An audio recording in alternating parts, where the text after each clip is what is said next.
Welcome to Smart Start Radio, everybody. Happy July. I am host 1 of 2, Sara Robertson. And I am host 2 of 2, Eming, Piansay. We are so excited for this episode today because we are talking to 2 experts in a growing space, and that space is non-alcoholic beverages and having those options at events. We dig into what non-alcoholic beverages look like, the industry that's growing now, why it's important, meeting attendees where they're at, and providing options to everyone that enables everyone to feel a sense of hospitality when they're at your event. Let's go. Hello, and welcome back to Smart Start Radio, everybody. Today we have another outstanding interview with 2 very outstanding and successful people. So we are being joined by David Stevens, who has worked with Smart Meetings a lot, and we're glad to have you back, David. David Stevens is the co-founder of Olympian Meetings. He is a 20-year veteran planner and 6 times Fittest male #event prof. Is it #event prof, or do you just say event prof? I usually just say event prof. Okay, that works. Whatever. So he's also WIT certified. He's earned a Delos Wellness for Meetings and Events certificate. He is a Smart Speaker and a Smart Meeting Professional of the Year. And as of just recently, a Smart Ally winner, which celebrates male meeting professionals and professionals in the industry who celebrate our Smart Woman Award winners. So shout out to David for winning yet another Smart Meetings Award. You are awesome. Thank you. And we are also joined today by Carl Radke. He is an entrepreneur, film producer, and investor. You may know him from Summer House, and he is absolutely an entrepreneur in this space of non-alcoholic options and drinks. So he is the co-founder of Loverboy, which is a fantastic drink company. And he also just recently celebrated a very exciting launch of Soft Bar and Café. And we are going to talk more about that as the episode goes on. But to get started, I would love to hear a little bit from each of you about your careers and how you found yourself in the spaces that you are now. I think you kind of said it. I'm kind of a Swiss Army knife of a lot of different things. I've been an entrepreneur, salesperson, reality TV personality, invested in various businesses. On a personal level, I got sober in January of 2021. I've helped grow a non-alcoholic product line that we have called Loverboy. I'm curious where Soft Bar came from. Well, it was a combination of things. Soft drinks. There was some terminology that I really enjoyed. Soft cocktails, soft drinks. And it's terms that are commonly used, but no one really ever owned it. In Europe, it's very common to call non-alcoholic drinks soft cocktails. Or softs, SOFTS. And I was inspired by that. I looked at here in the US and no one had ever owned it or done anything with it. So I decided to kind of redefine what I believe is a non-alcoholic experience, in person. I mean, there's tons of non-alcoholic drinks, but in my belief, there isn't anywhere to that comes to life fully. Yes, there are non-alcoholic drinks at bars, but those bars still serve alcohol. I wanted a place that there's no influence of alcohol. But it's still fun. It's still good. It's still all the things you want. But Cool. I'm really excited to talk about that and hear about that because I actually saw Carl speak at IMEX at a Loverboy sponsored event, and everyone in the crowd had the option to have some Loverboy, some of those wonderful drinks. And we got to listen to David actually moderate this panel that Carl was sitting on. Carl had said really lovely and meaningful thoughts and things to share about inclusivity when it comes to having non-alcoholic options at events and why it matters. And I approached him immediately after and I was like, hi, I want to do some reporting on this. So here's my card. And now he's on the podcast. So thank you, Carl. No, thank you for having me. I appreciate it. Yeah. And David, so tell us a little bit about what you're doing now. How are you? Yeah. So I say a 20-year recovering corporate planner.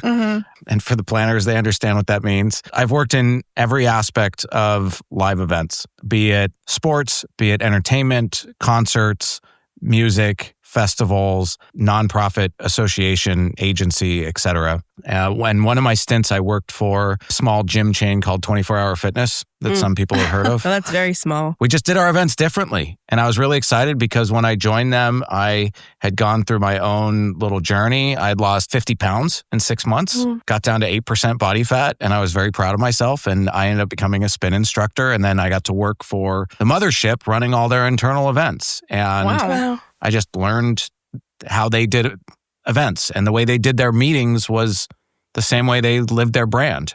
And then fast forward a few years, I had left and spent some more time at other corporate, and nobody else did meetings like they did. And a friend of mine and I were talking and saying, why are conferences so brutal? Like, why do they leave us in this wrecked post state? We were exhausted, potentially hungover, 5 pounds heavier. Our inbox is a wreck. Like, we're just dreading. It's like we need the vacation from the vacation. Why can't they be better? And so going into the end of 2019, we came up with a concept, but obviously the launch got shelved a little bit, but it was good because it gave us the time to do the research. And when we came back and we were meeting in person, society had a renewed focus on taking care of themselves and taking care of each other. And we created a pilot case for doing a sales kickoff where we put taking care of people at the forefront of our event design, and the KPIs were all there. The returns were phenomenal. The survey results made it very obvious that there's an opportunity. And within a couple of years, I exited corporate America, and we call ourselves wellness architects because while we are practitioners of our own modalities that speak to us, our thing is helping people design events where wellness can be successful and as opposed to checking the box. So what has continued to happen from there is really just, for lack of a better term, preaching the good word and promoting that people who are well-rested, well-connected, well-fed, learn better, and you get a higher return out of your events. So that's what Olympian Meeting stands for. And I know 6-time Fittest event prof. Do you ever get tired of hearing that? Well, I like to remind people, though, like, our company name is Olympian Meeting, but our nickname is Ohm. Oh. And in between that is where everyone lives. Yes. There's very few Olympians. There's only one truly enlightened, and it's the Dalai Lama. There's only ever been one, right? That he comes back. So everyone else lives in between. And so we understand that wellness means different things to different people. And our big thing is ensuring that organizers meet attendees where they are instead of telling participants what the organizer thinks wellness is. Right. Lovely. So in the spirit of meeting people where they are, Carl, would you talk a little bit about Loverboy as a concept and, the intentions behind founding it and how you've seen it develop since? I mean, when we launched Loverboy, it's an alcohol brand first. We launched it in 2018.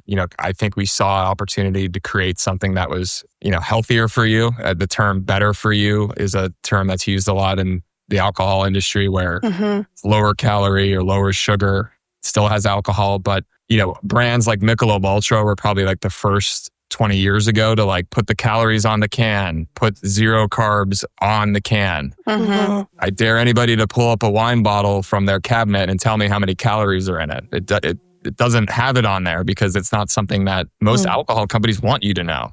But transparency in any other product at a grocery store is everything. How many grams of sugar, calories, we all care about that. But in alcohol, it was like the Wild Wild West. So we saw a chance to really like put it on the label. Better quality ingredients, a fun, colorful product, higher, better tasting and all that. So that was what Loverboy was born, was, creating a product, I think, that appealed to women. A lot of alcohol brands don't necessarily market to women, they market to men, but the data actually shows that women are the ones predominantly making purchases at stores that are selling alcohol. So it's kind of an interesting thing. So we try to create a brand that resonated with today's consumer, not maybe the older, typical beer drinker, So. Right. Yeah. And I remember seeing the cans of Loverboy at this event at IMEX, and it is really beautiful packaging. Like, it's really beautifully packaged. We wanted something that's fit off the shelf, a conversation starter. There's a lot of things in as we like to say, boring white cans. I'm not going to say any brand names. Probably who I'm talking about.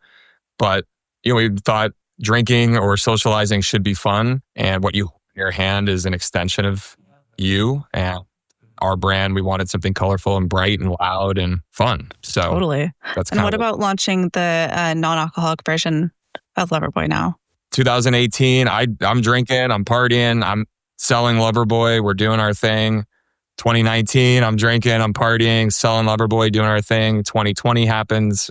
March of 2020, we all know the world shut down, I realized I had a problem with alcohol and I needed to get help. And regardless of involvement with the business, my alcohol and drug use was becoming a major problem. So I had to I got sober, and there's a couple other things that led to that. But we decided, because of not only me being involved in this, but also consumers over the years had asked about non-alcoholic options, whether it was women that are pregnant, people that have dietary issues, religious reasons. It's not all about sobriety. It's just people that can't drink. So we wanted to create something that was, again, low sugar, low calorie, and tastes great. A lot of non-alc, sure, is awesome, but it's still loaded with sugar and still high in calories, which just because I'm not drinking doesn't mean I'll replace it with more sugar or calories.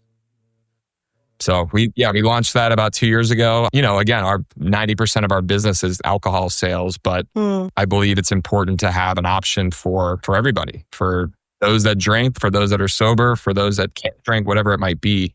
It's nice to have something, because a lot of, again, my personal experience when I'm, since I've gotten sober, having something in your hand in a social environment that looks like alcohol, it helps. It sends like I'm at the party, I'm just like everybody else. And it also takes away that awkward moment when someone sees you just holding a bottle of water at a party. They're like, what's wrong with you? Can I ask you a question? Would that be all right? Yeah, go for it. Carl, what was that conversation like when were you guys discussing in general about creating a non-alcoholic line? Did you think of this on your own? I'm just kind of curious how that came together, and if they were like, there's no way we were going to do that, or like, was it an easy conversation? It was definitely like we had to run the numbers and do research. And one of the first things we meaning Kyle and some of the Loverboy team, who buys non-alcoholic drinks? What is the customer makeup of that? And actually the data says about 93% of non-alcoholic drinks are sold to people that still drink alcohol. So that was a great stat actually for us as an alcohol company. We have 96% of a pie to now go towards. Now, yes, there are sober people that don't drink alcohol, and I want to support them and all that, but we wanted to build something that could resonate with everybody, because people buying the non-alc are the ones actually still drinking for the most part. Something I think, because of my platform, I've been talking openly about my story for many years. It seemed like a really nice extension to the brand. We had to look into how to get it, the formula and the recipe, because we're all about tasting good and high quality. So we couldn't take the alcohol out. Now we've got it. Like, there was some production and kind of formulation we had to do. But, it's gone well. I think what's funny is we've been celebrated a lot for the brand and having non-alc options, but our sales of it are not like gangbusters. We're building it and trying to get it in more doors. But it's just a good option to have for people that are looking to take a break or whatever the reason might be. Right. So. Yeah, totally. And it is a great thing for all you lovely listeners out there to have at your next event as well, if for the sake of getting it out there. But so one of the things that I wanted to talk about is that we are seeing this rising trend of non-drinkers, far and wide, not just in the events world, but statistics show that less people are drinking now overall. And of course, that applies to events too, especially Gen Z. And as Gen Z has reached drinking age, or I don't know if all of Gen Z has reached drinking age yet, but maybe. But we have less people drinking these days. So whether people, there are a million reasons why people don't drink, as Carl said, they're sober, they can't for reasons, maybe they're pregnant. Sometimes people just choose not to, and that's fine. So when it comes to just the increase in non-drinkers or people who choose to drink less often overall as a society, what are you guys' thoughts on why that's been happening? How have you seen it show up in your lives? And Carl, in your company, David, at the events that you've been to? I know for me, by the way, I guess the cutoff for Gen Z is 2012. Oh, okay. So wait, you have to be born in so someone born in 2011 is Gen Z? Yes. Oh, that's crazy. So I'm a Gen Z. I ChatGPT'd it really quickly while we were talking. Thank you. I appreciate that. Hey, I love accuracy and consistency in journalism. Thank you very much. People see it differently now. I think there's I worked with someone that going into the pandemic, he's been dry since June of 2020. And he got 6 months in or 3 months in of lockdown, if you will. And him and his wife just realized that like what we're doing isn't good for us, and saw the writing on the wall and just kind of washed their hands of it. He will still have NA beers and things of that nature, but he was like, this is a slippery slope and I feel myself losing my footing and I do not want to go down this. And I think there's plenty of people who have just grown up in households and in environments where they see what the outcome of overindulging can be, and they just don't want to be a part of it. Or I know for me, I really like my sleep. Like I love when you get a good night's sleep. It's like the best start to the day ever. And like I've never had that after drinking ever. Yeah. So I selfishly don't drink usually. I might here and there because I like sleep so much. And I just know I'm sharper and my workout won't suffer. And like the yes and, right? Like I might have fun in the moment, but usually the next day I'm kind of hating my life. Like even we'll still go to like fancy dinners and do wine tastings, and like I don't even really do it anymore because I'd rather just have the fancy dinner and feel great the next day. Yeah. Or feel a little guilty for indulging in decadent food. But then I know I will have the energy to go work my butt off in the gym and put those calories to use instead of like just feeling like garbage on top of it. Totally. And if you're listening and you want to hear more about this topic, you can actually hear David speak in a recent webinar. It's called Elite Performance Tips for Managing Attendee Energy. There's also a white paper on it, and we will link that in the show notes. One quick thing. So Sara and I go on a lot of trips and to a lot of events. And personally, when I'm at these events, the menus always have they're not very friendly towards people who don't drink. Like there's like a little bit of this and it doesn't look that good. Or even the agendas, I would say, like sometimes we'll get an agenda, like I'll be looking at like my schedule and there'll be, a welcome cocktail and then dinner or like tour and libations. Yeah, and exactly. Yeah, it's you can't avoid it sometimes. Yeah. It's just there. Yeah, it's like literally built into the schedule. There's no other option.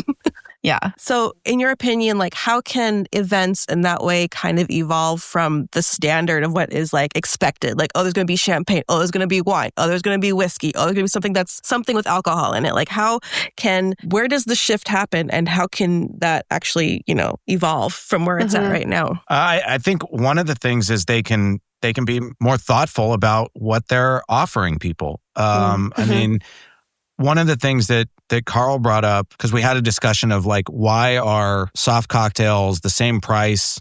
Or he even said like the non-alcoholic Loverboy is slightly more expensive than the alcoholic Loverboy.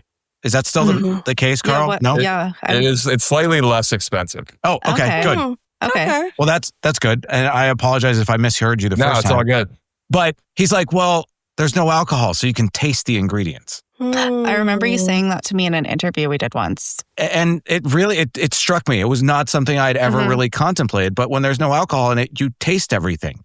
Right. So you have to use fresher things and nicer things and whatnot. And so the reason I bring that up is because when you're doing thoughtful non-alcoholic alternatives, they should be made with really nice ingredients. Maybe you're bringing in fresh pressed juices to make your soft cocktails with. Maybe you're doing something that shows. And the other thing is presentation. I was very fortunate. I just met the head of all Delta Sky Clubs at a Delta event. And we were talking about these canned mocktails that are from this company that offers them. I'll leave their name out because Loverboy's not in Delta Sky lounges yet. It's all good. But no competition. I was like, sometimes I get it. Sometimes I put it in the can and just set it in front of me. And sometimes I pour it in a glass and put a lime wedge on it. And I'm like, it feels completely different. So I think one of the things that we need to be cognizant of is there are people that don't drink for different reasons. Some people are in recovery. Some people just don't want to. But either way, it doesn't matter.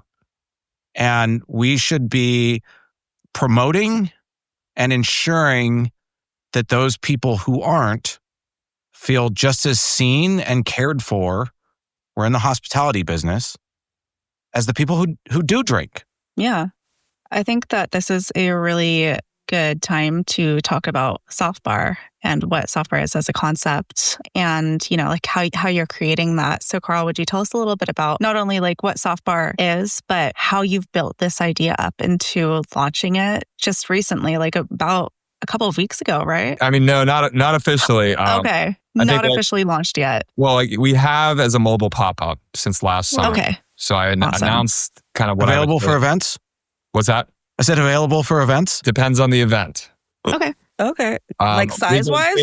Reason I say that is, as a startup, we have hard costs. Mm-hmm. Yes. And a lot of folks assume that, my mobile pop-up just shows up complimentary, which we've done a few of those for brand awareness and like brand partners, but we've been a little more careful because I didn't set out to create a mobile pop-up. I set out to open an actual place you can come and sit down. Mm-hmm. But soft bar is really, it's a mindful consumption bar and cafe. So it's a place you can come in the morning, have a premium coffee.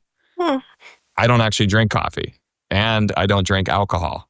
So I basically have nowhere to go. And I mean, it's true. Like if you don't drink coffee and you go to a coffee shop, it's hilarious. Like there's nothing else to drink other than water. There's tea. Most coffee shops don't really go tea. And if it's a tea, it's like an English breakfast. It's not oh my gosh. anything super, exciting. Right. Okay. Like, There it's are not a tea, but They're like pulling out a dusty box of tea bags and they're like, oh, we have whatever's in here. I mean, some places have some options, but they still aren't delivering what I was looking for, which is there's a lot happening in the alternative coffee space with whether matcha or cacao or mushroom coffee, not psychedelics. But no, one of our employees over here at Smart Meetings, our production lead, has been drinking mushroom coffee for a little while, and he says he has never felt more energized or healthier. So very, very interesting, because like that stuff is full of nutrients. Well, it's giving you ingredients and functional benefits that I think are delivering more of what you're looking for in the morning. Like in the morning, I want to be focused, calm, but energetic. Coffee makes me anxious, jittery, and like skin crawling. Yeah, totally. Not everybody reacts that way to it. That's just my personal experience. I like the taste of coffee. Don't get me wrong. But I just saw what was happening in coffee, and if you look at most coffee shops, they close at 3:00. And I'm like, that's a beautiful space that people would sit down and hang out. But the problem is they aren't serving anything that probably makes sense for after 3:00. Mushroom coffee actually would work after 3 because of what it delivers. It's not going to keep you up late at night. Right. So yeah, I mean, I can kind of, soft bar really is just it's a 4-wall space. It's a destination. It's a mindful consumption bar and cafe. Specialize in premium coffee, alternative coffee, but also soft cocktails. So what we deliver is drinks that make you feel something. Whether it's energetic, uplifted, calm. We use ingredients you can find at like a Whole Foods supplement aisle. People take these ingredients every morning in their apartments and their homes, but we're taking it a step further and putting it in your bespoke beverage, kind of in a craft cocktail way. Now, outside of the drinks, it's the experience too. It's a more premium, elevated environment. Think Starbucks meets Soho House. It's not, I wanted something that was a little bit of a step up, a place that everybody would feel welcome there. It doesn't require you to go to AA to come here. It doesn't require you to say you're sober. You can literally have taken an edible in the parking lot. I don't care. We just serve alcohol at soft bar. Yeah. We like to say, come as you are. So love it. Even if you've had drinks all day with your best friends, come to soft bar. We're going to give you a drink that's going to calm you down, make you feel good. And then if you got to go drink again, just go outside to the bars down the street and do what you got to do. Yeah. I love that experiential element. Like, I really like what you're saying about creating a space that has, like you want to hang out in a coffee shop after 3 p.m., but they're all closed because people aren't drinking coffee at that point. But it's such a gorgeous space where you feel, like I love to go to a coffee shop and get some work done. Like There is nothing that motivates me like being in the literal physical space of the coffee shop. It's like the way it looks, the way it sounds, hearing conversations around me. I think it really rings true. I think it's going to ring true for a lot of people listening who are event planners. Their lives are about creating different versions of these spaces for people to connect or feel motivated or inspired or just recenter in whatever ways. The event has its own goals, right? But yeah, David, you look like you're about to say something. Well, I'm having a moment of clarity and thinking about like how this ties into the PM break. Oh, please share. Well, this is always, the PM break is the tricky one, right? It's usually somewhere between 2:30 and 3:30. Yeah. And traditionally, it's like Red Bulls and candy bars. And like, because everyone's trying to get people through the last couple hours of the general session and of the things, so that then they can either get them to happy hour or get them to whatever, but they're trying to squeeze out that last couple hours of meetings. And God, the idea of doing functional beverages mid-afternoon is just like, they would blow people's, they can all like get a drink, right? Without you having to worry about them falling asleep in the sessions. We tested this last fall. So Kate Spade, the women's fashion brand, sadly Kate Spade took her life, and they've used a lot of her story and turned the Kate Spade brand into women's mental health and advocacy, and they've raised millions of dollars. It's amazing what they've done. Yeah. But if you think about what David's saying, I mean, I'm glad you brought this up. You've got 400 executives, fashion people, women, powerful, amazing women in a conference center for 8 hours in New York City on a Thursday morning. You're not going to serve black coffee and just random tea to a group of this, like the quality of the guests, the type of meeting that's going on, the conversations and the connection. And even the topics of conversation are powerful and emotional and very vulnerable. You need beverages like Soft Bar and some of these other more premium non-alc options, because you're doing a disservice to the community that's coming together by offering them, pardon my language, bullshit drinks. So I think, to David's point, we actually served these mushroom coffee drinks. We served other alternatives like cacao and matcha. Cool. And it was a step up of their typical food and beverage program. And again, Simone Biles was the headline speaker. Taraji Henson spoke. Awesome. Everybody's holding functional, beautiful, well-constructed premium non-alc drinks. And it made the meeting that much more engaging. People were like, I don't know, you expect I've been to hundreds of conferences, you walk out, it's like, all right, typical water, the coffee thing. And a lot of it comes down from, unfortunately, the hospitality groups that own and control. I've done conferences in Las Vegas, like it goes through the union, you gotta have this exclusive. Right. None of this is ever going to change until the big brands change. Every menu at most of these events has actually been paid for. Yep. Yeah. So it's a Pepsi place or a Coca-Cola place. So if they don't have those brands, it's not going to be on that menu, no matter how much you love Loverboy or want the brand. I've literally been brought in by the president of conferences. Like, we want Loverboy here. It's a Coca-Cola venue. They have a contractual thing. So it's like, even when you want it to happen, it doesn't happen because of just the way the business is run. And there's a clause for that. Coca-Cola starts doing more premium non-alc options. There, for the meeting planners, there is a clause for that. And I put it in all my RFPs so that it's not a surprise. Like, when I'm shopping, I say, we reserve the right to supplement your menu if it doesn't meet our nutritional needs or dietary needs, whatever. And how does that work out usually? Sometimes it's great. Sometimes people just walk away from it. And you know what? If they walk away from it, all the better. Sometimes it leads to a discussion with the chef.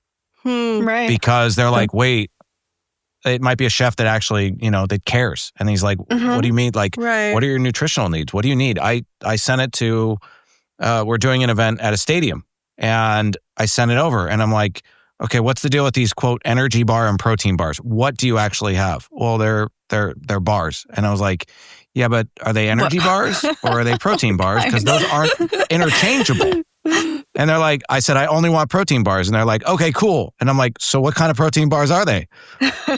Well, they're whatever we have. Well, but that doesn't answer the like that's Right. So it can initiate really meaningful conversations, but that's what this is all about, right? And a lot of times you can identify a gap that either you can fill or potentially you can educate them on how to fill it with the appropriate supplier, like Loverboy. We've tried, we've gotten through on some events. And Nice. it is a nice compliment, like David said. I think if we can supplement kind of what the venue is offering, another premium.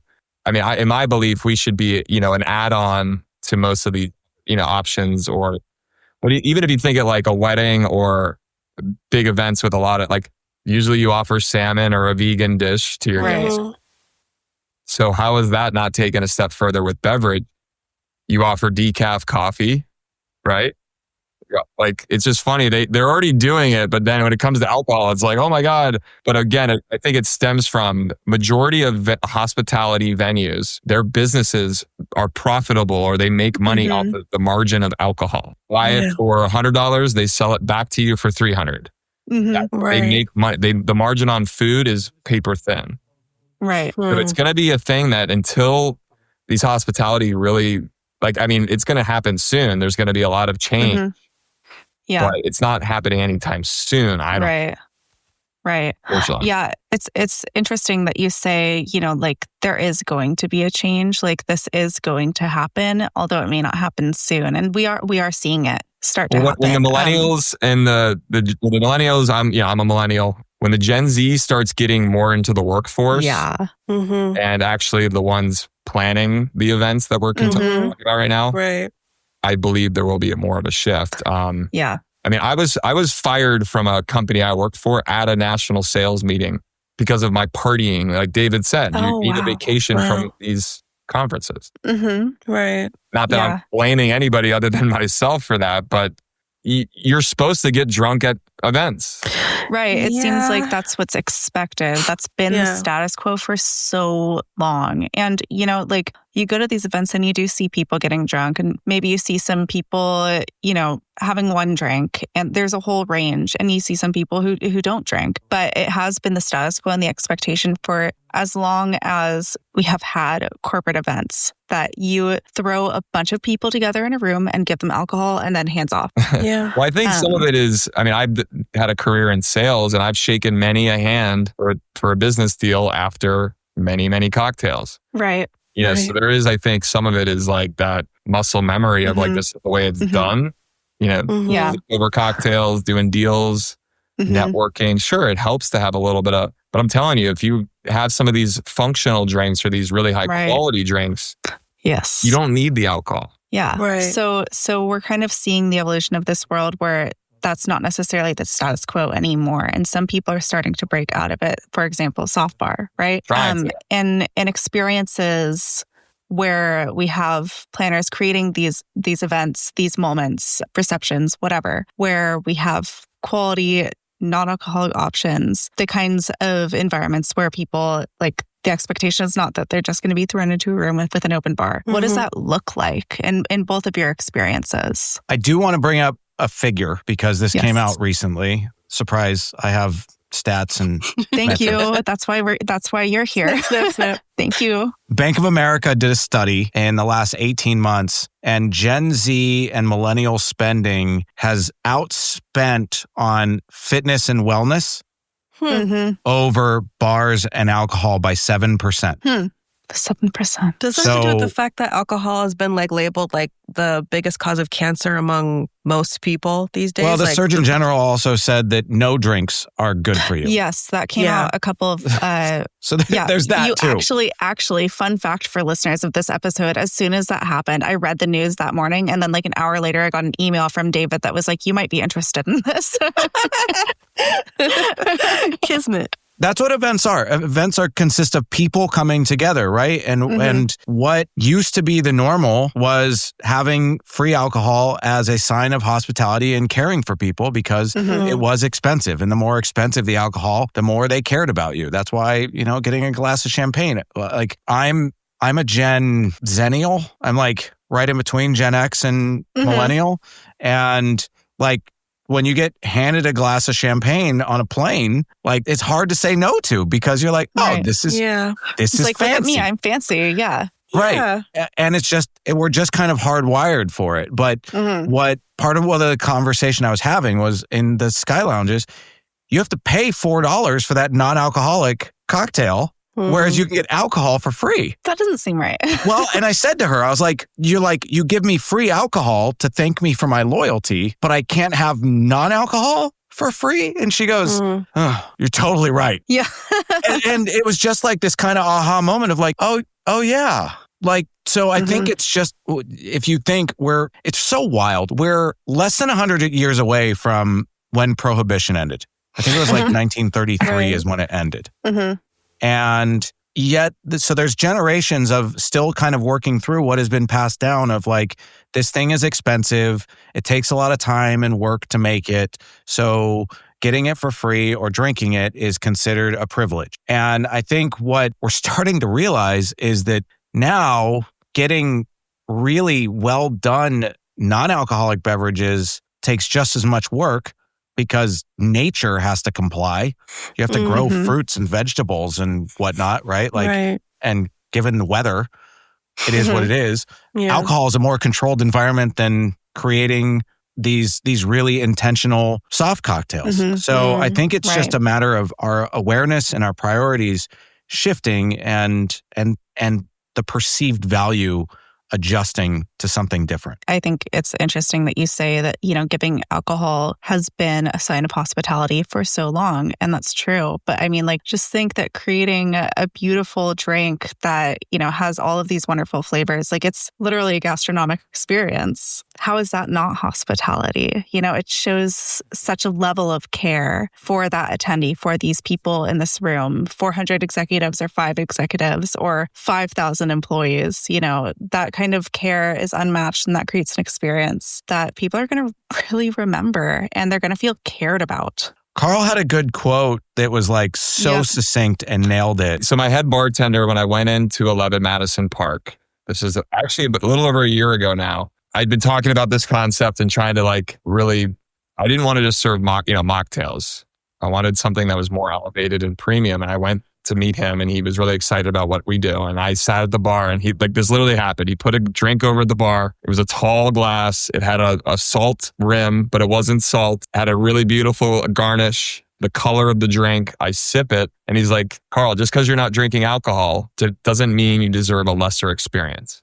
And I was like, I could hug you right now. Like I could just jump across the bar and hug you. And he nailed it. I mean, the quality of the craft, of the liquid, the flavor profile, the way the drink was presented. I was in a beautiful restaurant, obviously, but this is what it should be, in my opinion. Now, it was $17, but I had an amazing experience. And I'm willing to spend $17 on someone that worked hard and grinding and mashing the ingredients, taking the time to prep. That all goes into what, you're paying for. Just because it doesn't have alcohol doesn't mean it's not free. So, I wanted to like really take what he said and redefine what most of us think of as a mocktail experience. And I'm not here I think mocktails are great, but I don't actually order mocktails at most places. That's not the experience I'm looking for either. I don't want a sugary thing that is kind of lazy and thrown together. I'll just drink it in a beer or I'll stick with good old water and move along. I always order them to see how they're going to do. But to your point, Carl, that is hospitality. Yeah. Hospitality doesn't have to equal alcohol. Yeah. It's the level of experience you have is what equates to hospitality. Yeah. And that's what kind of got me thinking more about, okay, great. Like these amazing ingredients and this amazing experience. But what if you like take it even further and add these functional ingredients and things that are going to be good for you and make you feel good? Because I think you can take that. Sure. Like I'll sit here and admit, I don't want to buy a $17 sugary mocktail. I don't. but I'll buy a $17 mocktail that's going to make me feel happy or energetic at a cool place. I'm going to be connected to whomever I'm talking to or fitting in. Like that is how I thought of to bridge the gap with those people that say, well, I'm not going to spend 17 on a mocktail. It's just juice. No, it's juice that's going to make you feel amazing and give you something that you're not going to get otherwise. Yeah, because it's not just juice. Like, as you said, it's something that somebody put real effort and craftsmanship into. And doesn't that make a person feel seen? 100%. I think if we think about, creating a memorable event experience, think about like the five senses, right? You have like the sight with the lights and the sound with the music, and you have all of these people around you. When it comes to taste, we're usually offering an open bar, but what about like elevating that taste through these really artfully created drinks? Something that people remember looking at and seeing this beautiful thing, gorgeous presentation, that's a memory. Taking a sip of something that they've never tasted before and it's delicious and they know that it's good for them and it's fueling them. That is something that is going to make your attendees remember, I had a really great time at this event and I felt cared for. And I think you actually remember it. Yeah. Yeah. Well, like the drinks had intention. And I think that's missing too. You have a bunch of people coming there with intent.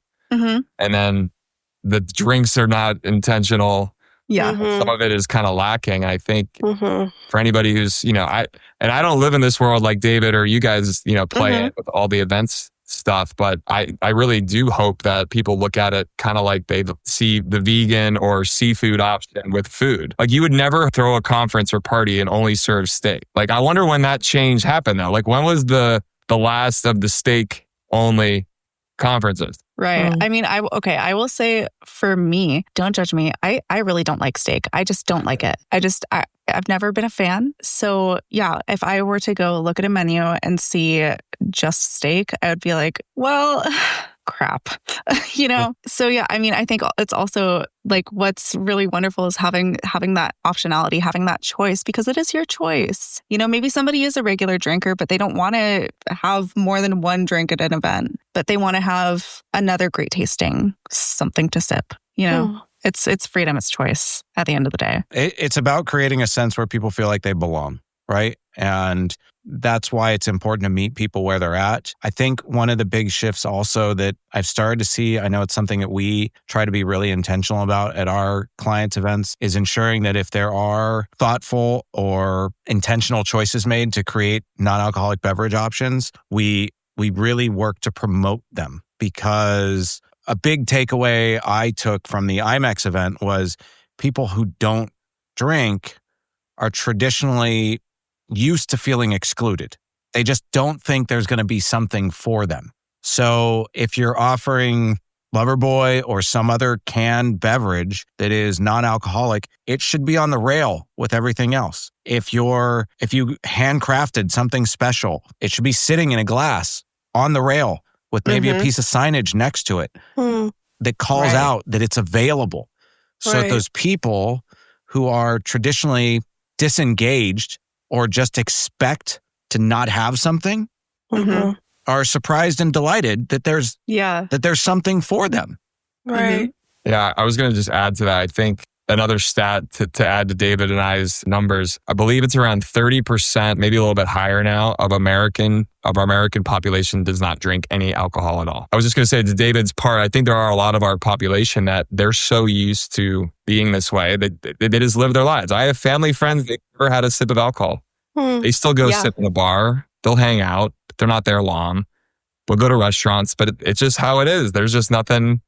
But I believe we can really change that because ultimately the consumers are telling us a story here. And the Gen Z consumption is shifting. Yes, they're spending money, but in different places. Yes. And I think our the millennials and even the Gen X, they're realizing health and wellness, better thinking. I think we're the anxiety generation for a reason. We have all of these things in our hands. And then you have alcohol, which is anxiety and depressing thing. Right. Why are we surprised that we're having all of this, feeling? Right. So I think the Gen Zers are smart because they're all over social media. They want nothing to do with alcohol.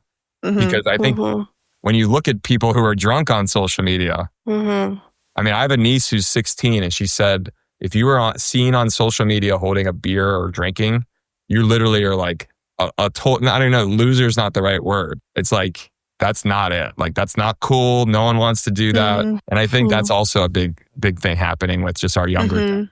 Social media is everywhere. They all want to look good and not look silly or stupid or do dumb things. Yeah. Right. Yeah. So this past January, I had a story on the rising interest in non-alcoholic drinks, which I actually interviewed David for. That's why he sent me that article about the U.S. Surgeon General saying that no level of alcohol consumption is necessarily healthy or okay, and that it's a leading cause of, I'm looking at the article now, 20,000 cancer deaths annually in the US. Carl, I looked this up because of what you said around like 40 or 30% of people. And yeah, like the numbers are rising. There was a Gallup poll that happens like every couple of years assessing how people view alcohol consumption. And in the most recent poll, in the 2024 edition, 45% of people agree that drinking 1 or 2 alcoholic beverages per day is bad for one's health, which is a 6% increase from the year prior, a 17% increase from 2018. So yeah, trends are changing for Big sure. time. Well, it reminds me of, and I live in New York City, and probably a little different for some of you if you haven't been living here. But when I first moved here almost 11 or 12 years ago, I was drinking back then, but cigarette smoke everywhere. People were cigarette smoking outside, inside. It was a social thing. Like if you wanted to meet a cute girl at a bar in New York 10 years ago, you'd go outside and smoke a cigarette and like meet people outside. Right. The thought of seeing anyone smoking a cigarette right now, I mean, yes, people vape, but it's like cooler that way. And like less nasty. Sure. But like cigarettes, come on guys, like tobacco was in, like everybody smoked inside their homes for many years. And we've evolved past that. I mean, when cars were invented, they didn't have seatbelts originally. Like we learn over time, and I think we're in this kind of really interesting moment with alcohol and consumption. People are really realizing it. The Surgeon General is telling us it's linked to like 8 or 9 different types of cancer, which is the same thing that it said about tobacco. Yes. Yeah. I think the thing that planners can really understand a lot of like how events are going to evolve from is like look at what their incoming generation of attendees are spending money on. So as David was saying, this incoming generation of attendees, Gen Z, the last of whom were born in 2012, who are entering the workforce now, who are going to make up the workforce in the next decade, are spending more of their money on health and wellness. And we all know that people love health and wellness, and there's so many discussions on it. Maybe we should do an episode on that one, Eming. It's coming. It's coming. Right. But yeah, I mean, like, look at what this incoming generation is spending money on. That's how events are going to go too. Because once again, like we're just trying to kind of feed the consumer, right? And I think they're just not going to spend their money on your event. That's what it comes down to. Yep. Well, I think they're spending money on experiences and Right. you know, connection and having fun and all that. But to David's point, they're going to go to the places that serve the products and the liquid and the food that all is cohesive and makes them feel seen and welcome. I think I read it every day, and I'm not trying to, make an all out horrible case against alcohol, but I see it in the industry reports. I mean, across the globe, consumption is down. Right. And it's going to trigger into the hospitality world, which we are seeing. And it's sad because it's a massive industry with a lot of people and lives and folks that really rely on the alcohol industry. So it's complex. And I also want to highlight like this shift has a big impact on people that own wineries, that own tequila brands. And it's kind of scary because, I want people to be able to have their lives and things. Yeah. But the consumption is shifting so dramatically. There's going to be, I think after this year, a major, major shift in a lot of companies and how they're looking at their portfolio. That's why the brands are rethinking what they're doing. I was at I think it was a Teneo event last year, and I met someone from Josh Wines. Oh, yeah, the wines. Josh Wines. And she does events for the winery, like for their sales reps, for all that stuff, their distributors. And they're talking about, so they just came out with a non-alcoholic Prosecco that is apparently delicious. Because non-alcoholic wine usually is trash. I would agree with that, but it's getting better. It's a little bit. Yeah. I met with someone else who they're working on basically the equivalent of a Brita filter, but for alcohol, where you can literally take a 2001 Alexander Valley Silver Oak and pour it through this thing, and it dealkalizes it on the other end. That doesn't even sound real. Is that like truly effective? That sounds like Star Trek. Yeah. I'm not even sure. There was a thing when I was at Syracuse University many years ago. There was a thing among the students and friends. If you bought even a crappy bottle of vodka and poured it through an actual real Brita, it would cleanse and filter the charcoal, and it would actually produce like a higher quality vodka that you paid, Wow. Yeah, I remember that. That's wild. So, but I actually believe, David, that's a brilliant concept, and wow, probably very invest in that if you can. So, they apparently the scientist has figured out how to do it a different way, like on a different chemical. So now he's trying to figure out how to do it for ethanol, and it's like at the molecular level, so that it's really just pulling out the alcohol content without even theoretically changing the taste, which I don't know how true that would be, but the traditional process is very expensive. But imagine like if that were to go out on store shelves, like you could go to a conference and you could just have them pour through your little filter, and then you could have wine that didn't have any alcohol in it. Like, so it's happening. It's just not there yet, but the murmurings are there and the writing is on the wall that people are starting to see the opportunity. Wow. I forgot about the vodka through the Brita filter. It's so funny. Yeah, sorry for bringing it back to college. But so realistically, how do I put this? Like, is it like you do it like once is it disposable or is it multi-use? How can you use it before it's like it's not usable anymore? Right. Like, I'm guessing it's probably like a Brita filter, right? Like you can use it a few times and then I have no idea. Like, yeah, if you don't replace it, then it just gives you the alcohol back. Yeah. Yeah. Replace your Brita filters, everybody. Yeah. Well, friendly reminder. Well, Sara, we often say we learn so much on this show. And again, we're just proving again, we're learning so much from this show. So thank you guys both for that. That was really interesting. Really interesting conversation and really meaningful too. So thank you so much.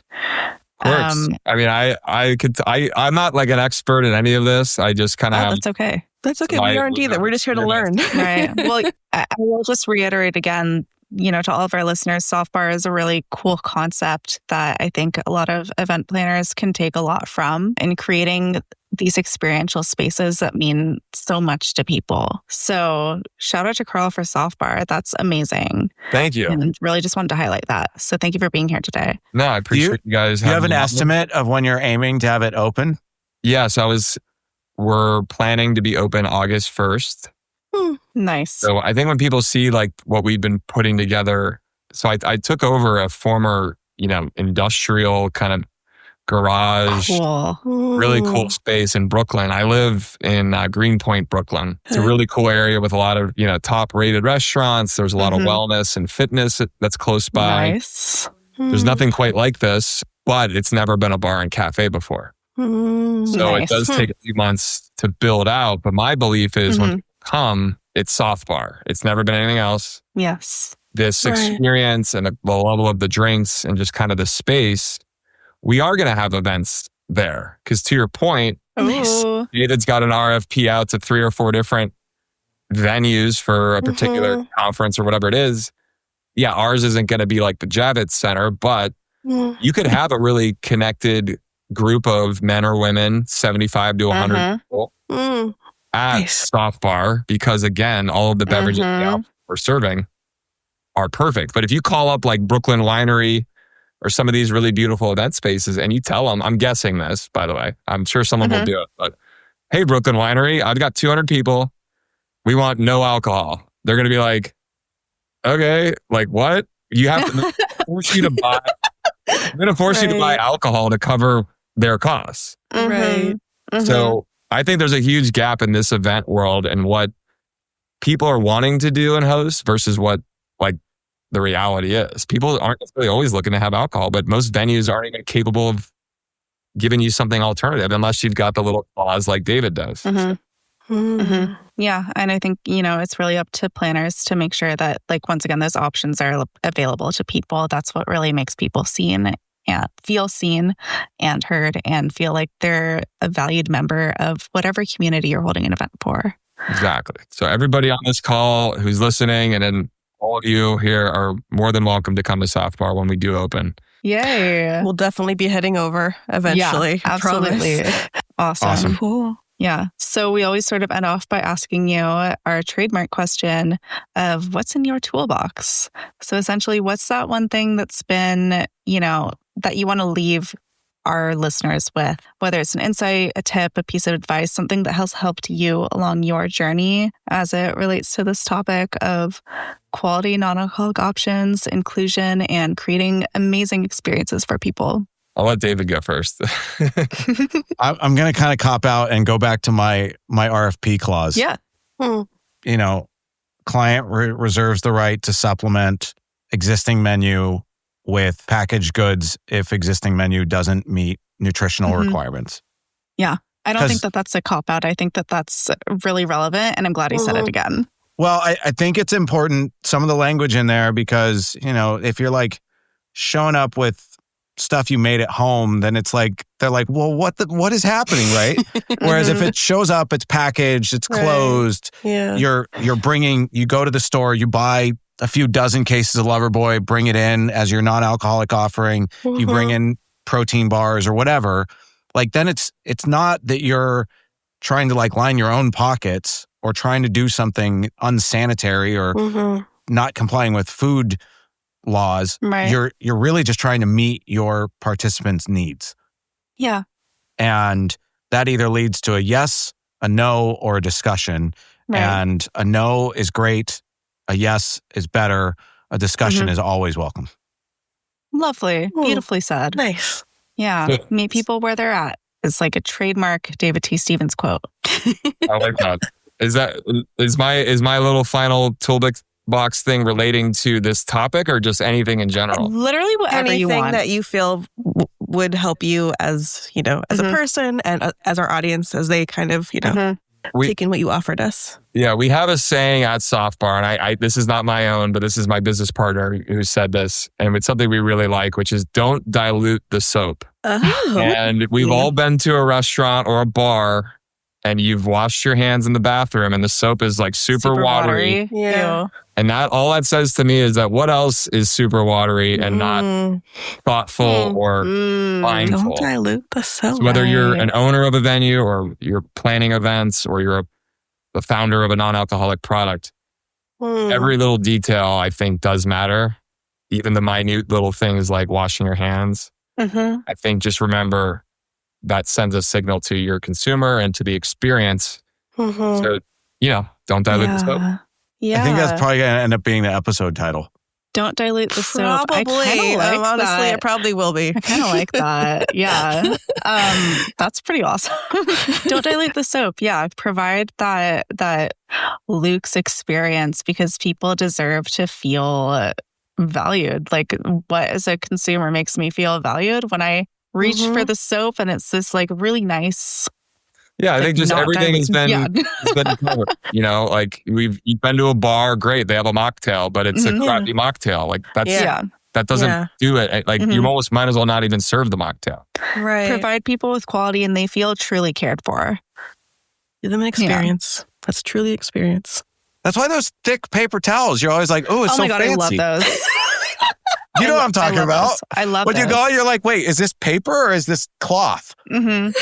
Seriously. No, those are so nice. And that's how I'm like every time I go to a bathroom and they have those paper towels, I'm like, oh, I'm in a fancy place. Yeah. And we go to quite a few, so we're just like, ooh, a little bit like, okay. I see. Yes. Undiluted soap, nice thick towels. Paper towels. Paper towels. Or even better, have like cloth towels that people throw in a bin and you wash them, you launder them. That's more sustainable. Yeah, those are the real way more places. sustainable. Yes, agreed. Yes. All right. Well, this has been so fun. Thank you both for joining us for this conversation today. It really meant a lot. And I love being able to share what you have to say with our community. Thank you for having us. This has been fun.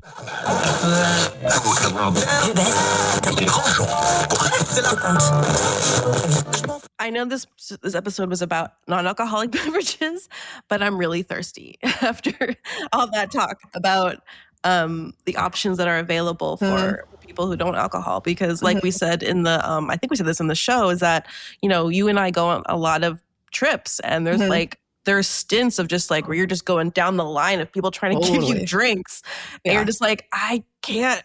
Yeah. It's so much. I physically can't. It's so much. But like, give me a beautiful mocktail. Like I a drink that is visually appealing and that is delicious. You know, that makes me feel hospitality. Yeah, definitely. Giving people the option of, because like, again, we've said this before in various forms, I think, but like when you don't give people the option, or like when you take one group of people who like a specific drink and you kind of razz it up and make it really special, and you don't do it for the other group of people, it's a very distinct, like, you're not good enough for us to treat you the same kind of vibe. And I feel like with the changes of health and people's preferences evolving, people have to be aware of that kind of stuff, or else you're just going to like alienate your audience. And who wants that? Who wants that? And we're seeing this industry grow so rapidly. There's so much to keep your eye on. Definitely keep your eye out for the opening of Soft Bar. Shout out to Carl Radke for this amazing debut that's coming up. Super excited to see how that goes. And if you're in the New York City area, give it a visit. Yes. Let us know what you think. Yes. Going to try to go there at some point. Check it out. Definitely. Because it sounds super fun. It does. Well, that's all for today. Yep. We'll see you guys next time on Smart Start Radio.